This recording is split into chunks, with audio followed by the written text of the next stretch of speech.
G20, अगर हम लोग G20 की बात करते तो उससे पहले हम लोग G7 को समझना पड़ेगा। बेसिकली इससे पहले स्टार्ट हुई चीज है और इसके अंदर मेजर जो उस टाइम की 7 इकोनॉमीज थी वो काउंट होती थी। लेकिन G20 1999 के अंदर स्टार्ट हुआ था, जिसमें इंडिया 2008 के अंदर इंक्लूड करा गया था। इसके अंदर 19 कंट्रीज हैं और एक यूरोपियन यूनियन भी है। और आज के डेट के अंदर इंडिया में G20 की मीटिंग होने वाली है, जिसके चलते इंडिया के अंदर 20 देशों के बड़े बड़े प्रेसिडेंट आएंगे। लेकिन हाँ, हम लोगों को आज की डेट के अंदर अब रशिया के प्रेसिडेंट देखने को नहीं मिलेंगे और चाइना के देखने को नहीं मिलेंगे। जो रीजन ऑब्वियस है, हम लोगों को पता ही है कि पुतिन के ऊपर अरेस्ट वारंट निकला हुआ है। अगर वो बाहर आते हैं या फिर हमारे देश के अंदर एंटर करते हैं तो वो अरेस्ट हो सकते हैं, जिसके चलते वो इंडिया के अंदर नहीं आएंगे। इवन इंडिया कई देशों को इन्वाइट भी भेज सकता है, जिसके चलते उन्होंने बांग्लादेश और भी कई सारी कंट्रीज को इन्वाइट दिए, जिसके चलते वो G20 की मीटिंग के अंदर आ सकते हैं। इसका पॉजिटिव साइड ये देखने को मिलेगा कि इंडिया के अंदर कई सारी हम लोगों को इन्वेस्टमेंट देखने को मिलेगी, जो कि G20 कंट्रीज के प्रेसिडेंट कर सकते हैं या फिर G20 कंट्रीज के द्वारा करी जा सकती है, जिसके चलते इंडियन इकोनॉमी और ज्यादा तेजी से बढ़ सकती है। ये इन्वेस्टमेंट कई सारे सेक्टर्स में हम लोगों को देखने को मिल सकती है, जिसके चलते जॉब की अपॉर्चुनिटीज और ज्यादा बढ़ जाएंगी। इवन G20 की मीटिंग के अंदर फाइनेंशियल, क्लाइमेट चेंजेस, टेररिज्म, इन चीजों के ऊपर बात करी जाती है, जिसके चलते ये एक काफी इंपॉर्टेंट चीज बन जाती है। लेकिन शायद काफी सारे लोग इस चीज को नहीं जानते होंगे। जो G20 की मीटिंग है वो हर बारी अलग अलग देश के अंदर कराई जाती है, जिसके चलते हर एक देश को इसकी चांस मिल सके अपने देश के अंदर ये मीटिंग कंडक्ट करने का।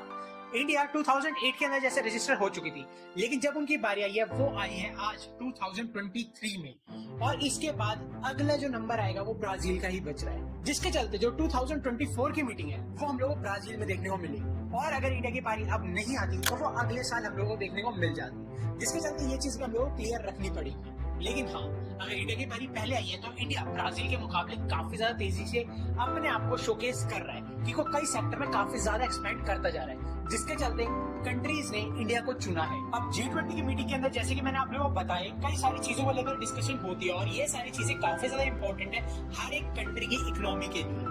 और इसके अंदर टेररिज्म, क्लाइमेट चेंजेस और भी अनेक चीजों के ऊपर डिस्कशन होगी। इंडिया को कई सारे चैलेंजेस भी देखने को मिलेंगे, जैसे कि हम लोगों को इस चीज का पता है जो इनकम डिस्ट्रीब्यूशन लेवल है वो काफी ज्यादा मैटर करता है, जिसके चलते लोगों का लाइफस्टाइल में काफी ज्यादा इफेक्ट होता है। इवन हम लोग मेजर कंस्ट्रक्शन वर्क भी देखने को मिलता है, क्लीनिंग वर्क भी देखने को मिल रहा है, जिसके चलते G20 के जो रूट्स हैं जिधर वीआईपी मूवमेंट हो सकती है वो प्रॉपर अच्छे तरीके से साफ करे जा रहे हैं। इवन जहाँ पर भी हम लोग छोटी मोटी गंदगी भी देखने को मिलती है उन चीजों को रिपेयर करा जा रहा है और उस चीज को क्लीन भी करा जा रहा है, जिसके चलते हम लोगों को और भी ज्यादा डेवलपमेंट देखने को मिल रही है। लेकिन इसके चलते गवर्नमेंट का कई सारा पैसा लगा हुआ है और ये चीज और ज्यादा बढ़ सकती है अगर इंडिया चाहे अपने आप को और ज्यादा ऊपरी लेवल पे दिखाना।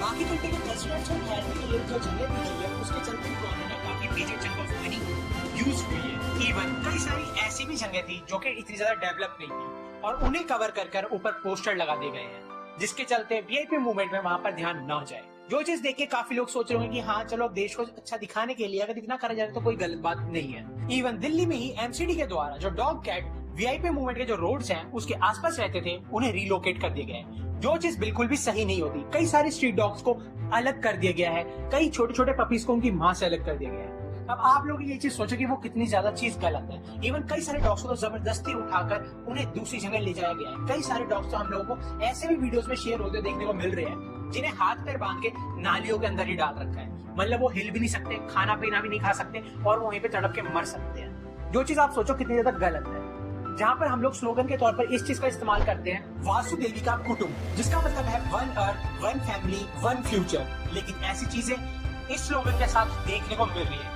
शायद मेरे को इस चीज का अंदाजा है कि मोदी जी को इस चीज के बारे में अंदेशा ना हो कि इस तरीके की हरकत हो रही है। लेकिन अगर इस तरीके की हरकत हम लोगों को देखने को मिलती है तो हम लोग अपनी आवाज उठा सकते हैं और साथ ही अगर हम लोग किसी जानवर को इस हालत में देखते हैं तो हम उसकी मदद करने के लिए आगे बढ़ सकते हैं, उसे उस सिचुएशन से आजाद कर सकते हैं। इवन कई सारी कंट्रीज इंडिया के ऊपर प्रेशर भी बना सकती है कि वो अपने क्लाइमेट चेंज के ऊपर ध्यान देते हुए कई सारी फैक्ट्रीज के ऊपर रोक भी लगाए।